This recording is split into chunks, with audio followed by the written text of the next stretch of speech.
Tomorrow morning, Jews around the world are going to gather together and we're going to hear the blast of the shofar. One of the most important moments of the entire year. You know, according to Jewish tradition, when the shofar blows, the gates of heaven are open.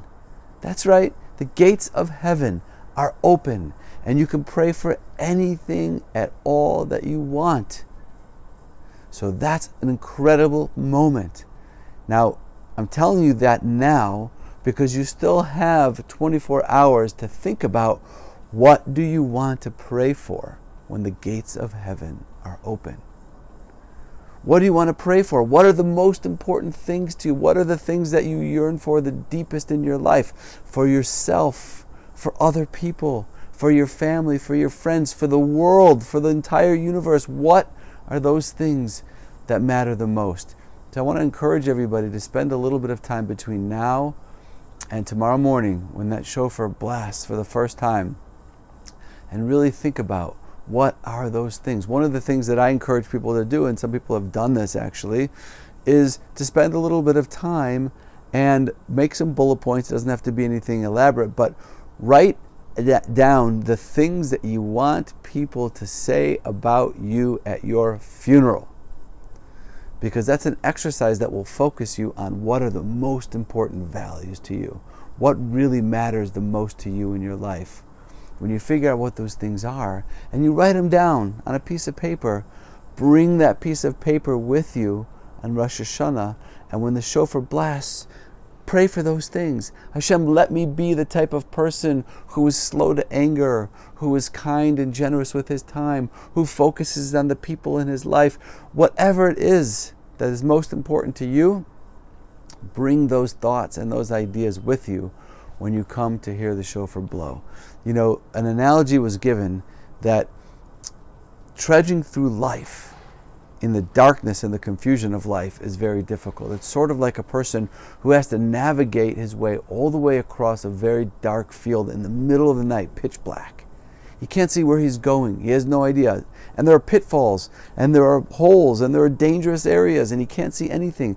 And then there's a flash of light, lightning for a moment in the sky, and everything lights up. And he's able to look around, and he can see the end, and see the goal, and see where he's going. And he has clarity. And then it gets dark again, pitch black. And now he has to rely on what he saw for that one moment, that flash, to be able to keep walking forward. And he keeps moving forward in the direction that he knows that he wants to reach. And then boom, the sky lights up again with lightning, and he can see again, and he can walk a little bit further.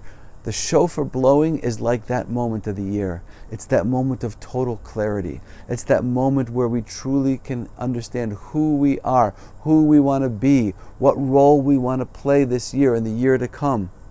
And that's what we need to think about as we go into Rosh Hashanah. You still have a day.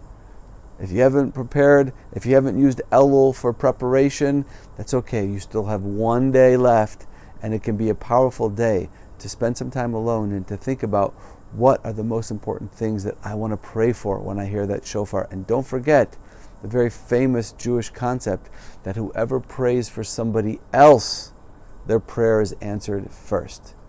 So think about the people in your life that might need something, that might need love, that might need a relationship, that might need livelihood, that might need health and healing, and all the things that are going on in the lives of the people around us, and pray for them too, and pray for your family, and pray for the world, and pray for the final redemption.